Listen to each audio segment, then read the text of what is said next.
एक ऐसी घटना जिसने हिंदुस्तान की कानून को बदलकर रख दिया। बात है 1972 की मथुरा केस की।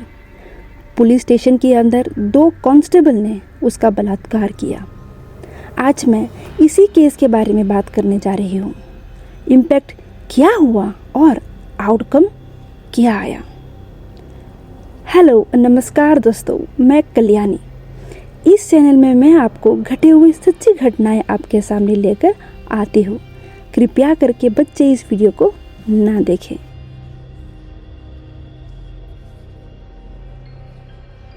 (1972) महाराष्ट्र के देसाईगंज में एक आदिवासी लड़की रहती थी, मथुरा। वो 14 या 16 इयर्स की थी। अपने भाई गामा के साथ रहती थी। मथुरा और गामा दोनों मजदूरी करके अपना गुजारा करते थे। मथुरा पास के घर में नुसी नाम की औरत के पास काम करती थी। नुसी का भांजा अशोक भी उसी घर पर रहता था। वक्त के साथ मथुरा और अशोक के बीच प्यार के फूल खिलने लगे।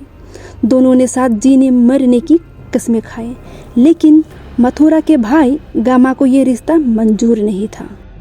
26 मार्च 1972 ने गामा ने देसाईगंज थाने में शिकायत लिखवाई कि नुसी और अशोक ने मथुरा को भगा ले गए हैं। और उसी रात नुसी, अशोक, गामा और मथुरा को थाने बुलाया गया, करीब 9 o'clock के टाइम पे। सबके बयान ले लिए और जब सब लोग थाने से निकलने लगे तभी कांस्टेबल गणपत और टूकाराम ने मथुरा को रोक लिया। और जो स्टेशन के अंदर हुआ वो हमारे कानून से भरोसा उठा देता है।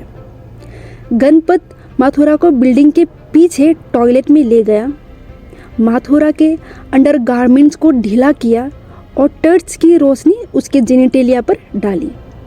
फिर उसे घसीटकर मेन बिल्डिंग में लाया, जमीन पर गिराया और उसके साथ बलात्कार किया।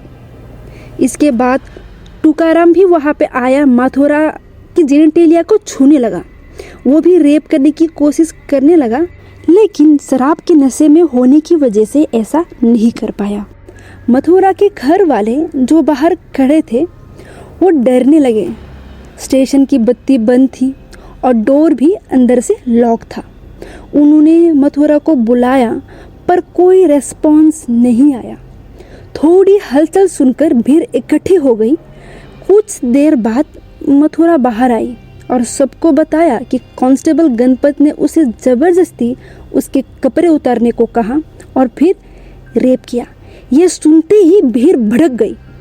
पुलिस स्टेशन को जलाने की बात करने लगे।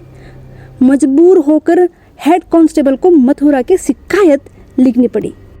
इस केस को लड़ने वाली थी एक बहादुर वकील वसुधा दघम्बार, जिन्होंने 1972 से 1979 तक इस लड़ाई को बिना हार माने लड़ा। शुरू में ये केस सेशन कोर्ट गया, लेकिन वहाँ पर आरोपियों को बरी कर दिया। पर वसुधा जी ने हार नहीं मानी। उन्होंने केस को बॉम्बे हाई कोर्ट में ले गई और यहाँ हाई कोर्ट ने सेशन कोर्ट का फैसला बदल दिया। आरोपियों को सज़ा सुनाई गई। एक को 1 साल का और दूसरे को 5 साल की सज़ा सुनाई। हाई कोर्ट ने बताया कि अहम फैसला देते हुए कि सिर्फ चुप रहने या डर से हार मानने को लड़की की मर्जी नहीं समझा जा सकती थी, लेकिन मथुरा को इससे भी पूरा इंसाफ नहीं मिला।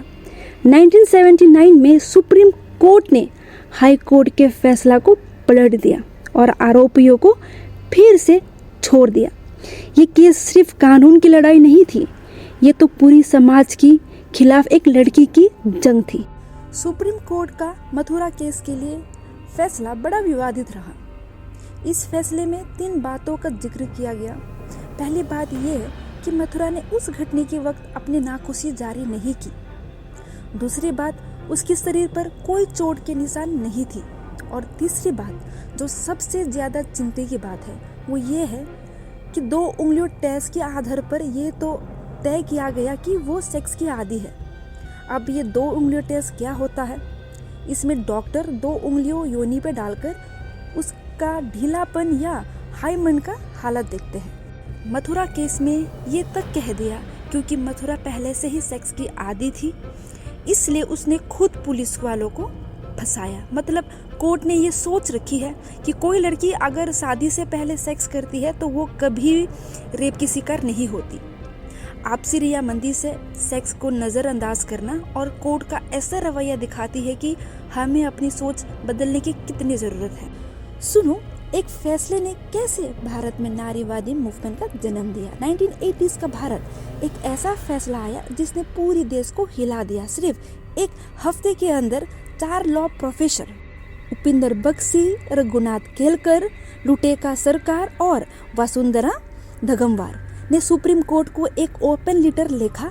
उस खत में उन्होंने सवाल उठाया, क्या शादी से पहले सेक्स पर रोक इतना ज़रूरी है कि पुलिस को जवान लड़कियों से बलात्कार करने का लाइसेंस मिल गया। इस चिट्ठी ने आग लगा दी। पूरी देश में विरोध शुरू हो गया। औरतों की ग्रुप बनने लगी।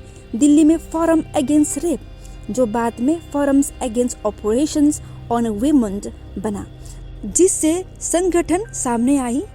ये सब एक फैसला की नतीजे नहीं था, बल्कि एक मूवमेंट की शुरुआत थी। 1983 में सरकार को मजबूरन रेप लॉस बदलने पड़े।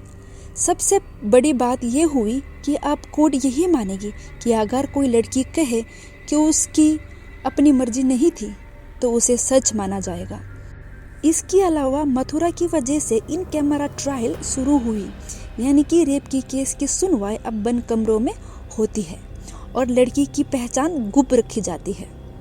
एक और अहम बदलाव ये आया कि अब दोषी को खुद को बेगुनाह साबित करना पड़ता है और कानून में ये भी जुड़ गया कि सुबह होने से पहले और शाम ढलने के बाद पुलिस लड़कियों को स्टेशन नहीं बुला सकती।